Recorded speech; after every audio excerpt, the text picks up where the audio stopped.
缅甸来结束将近50年的军事执政了后，最近这几年来经济快速发展。过去年，国内生产总值 GDP 的成长率平均达到7%，赢越南、菲律宾甲柬埔寨这国家是赢过，嘛吸引到真侪外资来投资。台湾抢攻新南向，目前有超过300间的台商到缅甸投资额超过美金10亿，也有企业。即卖当地的缅甸在打造第一个有台资背景的华缅工业区。到底缅甸这个新大陆有啥物优势，或者是风险呢？台湾是不是会当抢占商机呢？来看华视采访团队伫当地第一手的观察。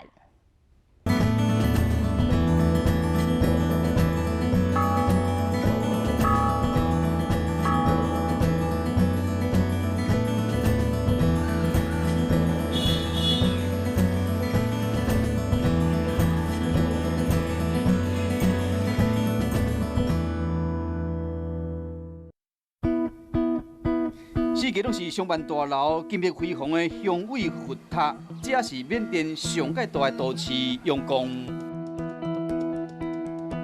过一座桥10公里外，景象完全无同款，马草厝甲本树拢都有，这嘛是仰光。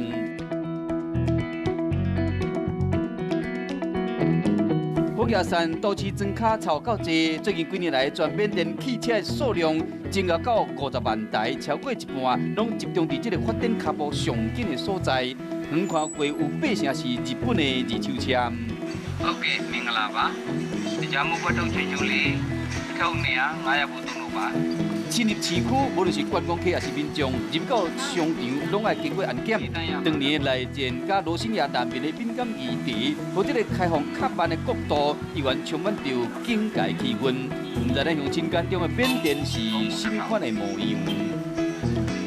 它处于印度、中国大陆跟东协的中间，所以它有非常好的战略跟物流位置。缅甸它其实你感觉上好像是温水煮青蛙，它还不是哦，它比这个还要快。著名的仰光大金寺最能看得出缅甸信奉佛教的传统，每到假日就会有许多民众来到这里参拜。而从缅甸的政经发展来看，这个黄金国度长期被军政府统治将近50年，在2011年改革开放之后，立刻引起全球外资的兴趣，处处都是机会。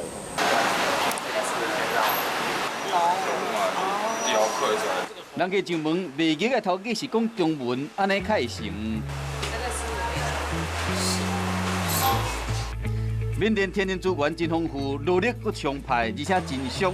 上个加日薪，干那现在票100块。为缅甸经贸拍开大门了后，被当作是东协10国内面最后一块投资的出入地。这里的这进来都是日本的，从日本直接进口进来。来自台湾的光学大厂，正是头一批进军缅甸的台商之一。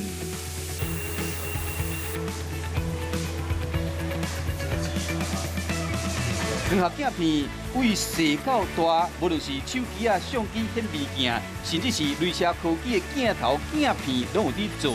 这嘛是亚洲光学缅甸厂头一摆伫电子媒体前公开。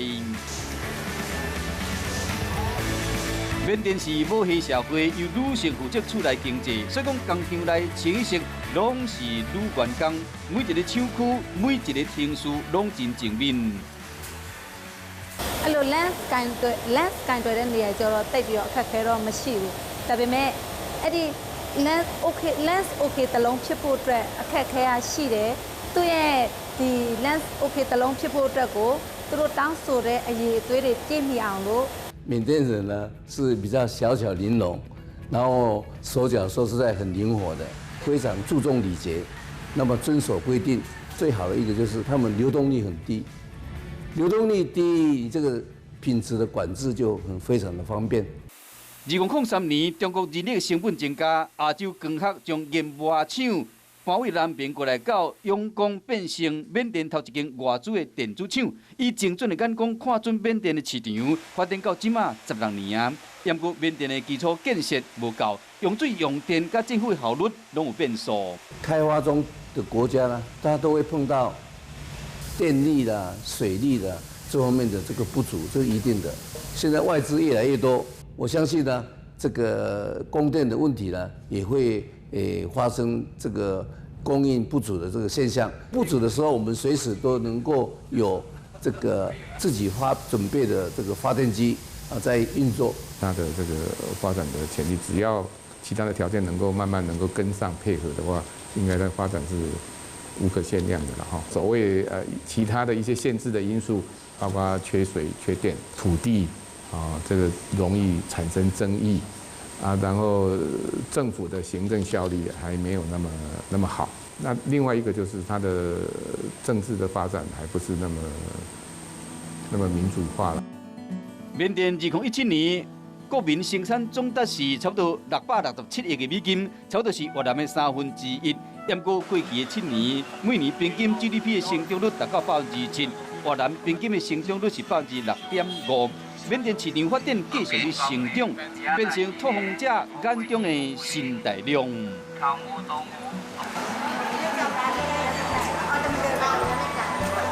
虽然缅甸甲中国的关系真密切，日本甲韩国的企业嘛早伫30-40年前就大量进入，不过台湾人依然设法出围抢进。目前至少有300间台商到缅甸插旗，投资金额超过10亿美金。华人的不管是第2代、第3代，甚至到第5代，他们在这个地方有很好的一个经济基础，而且缅甸在过去的话有非常多的这个侨生到台湾来，所以增加很多的连结，所以容易产生等于说同样是华语为背景的合作机会。泰国早就满，马来西亚那些也一样，新加坡那就不用讲，越南你都没机会了，你挤不进去了，没有空间给他们，没有土地给他们，然后也没有劳工，缅甸刚好这一块什么都有，所以缅甸还有很多机会，就是因为它还有很多缺陷。抢攻新南向，台湾出名的类似制造厂，2009年嘛入到缅甸布局。自动化的车手做出真侪类似的款式，透过绣花，也是斗金片、金珠，增加附加价单。委托企业，佮培养当地员工的专长，组成类似设计团队。林志玲结婚的婚纱，有一套是我们的维特蕾丝。年收超过20亿，其中有将近70%的类似，拢是为缅甸厂出货，销到全世界。因正动手要创建头一个以台珠为背景的华缅科学园区。其实现在所有投资者呢，他进来缅甸投资最大的疑虑就是没有买土地的权利，他土地不卖外国人，所以我们工业区就是要解决这所有人的问题。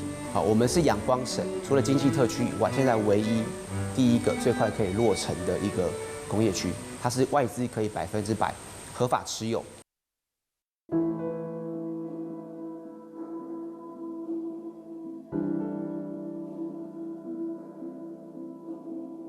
横跨过真快900公顷的土地，台商企业拍算伫遮画一幅完美的蓝图，要比照台商伫越南打造的富美兴，规划出一个全新的城镇。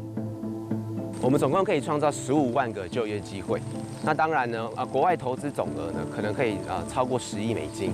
好，那包含了工业区的投资，那未来的住宅商业的开发。好，其实我们期待呢，它会是一个非常漂亮，而且它是非常永续发展的一个城镇。今摆缅甸有雨后春笋的投资热潮，除了几啊百间台湾企业入来遮投资，台湾青年嘛前进缅甸抢占商机。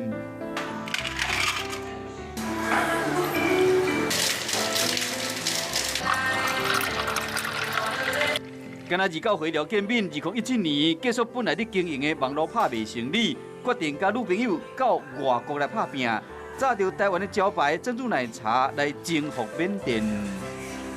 因为我们毕竟是台湾人嘛，那我们还是希望带一些台湾的产品，就像茶叶啊一些东西从台湾过来的。那我们希望做出台湾的味道，像我们有做一些台式口味的三明治，就是在台湾早餐店都吃得到的三明治嘛。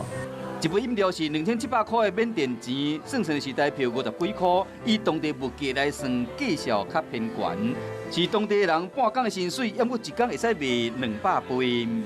我们的消费对他们来说还是稍微高了一些。那我们就是还是抓住这边有一些国际学校的学生啊，或者是一些比较高收入的上班族啊，这样子。困到当半，饮料店经营了真好，廖建敏已经拍算要开第2间店。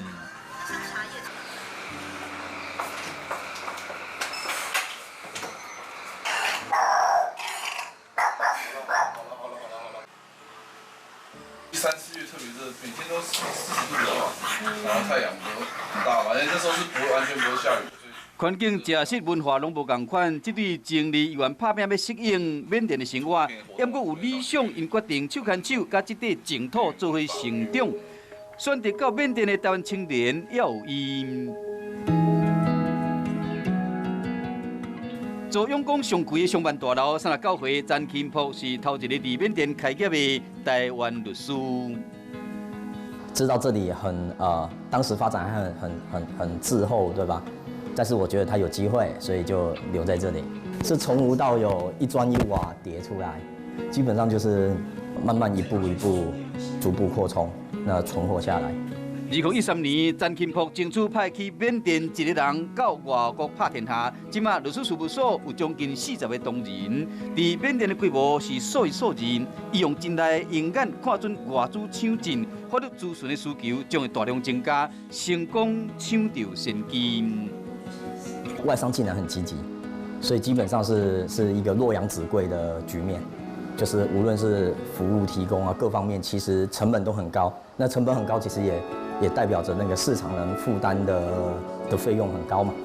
目前我觉得缅甸真的是刚开始，食衣住行、民生所有的那一些基础建设，一直到未来的这一些资通性，他们所有的缺点，都未来是可以变成我们的商机。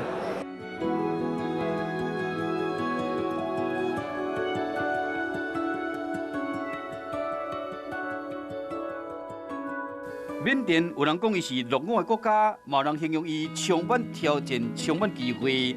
需要全面建设的缅甸正继续加速，迈入隔壁国变成东协10国闪耀的新星。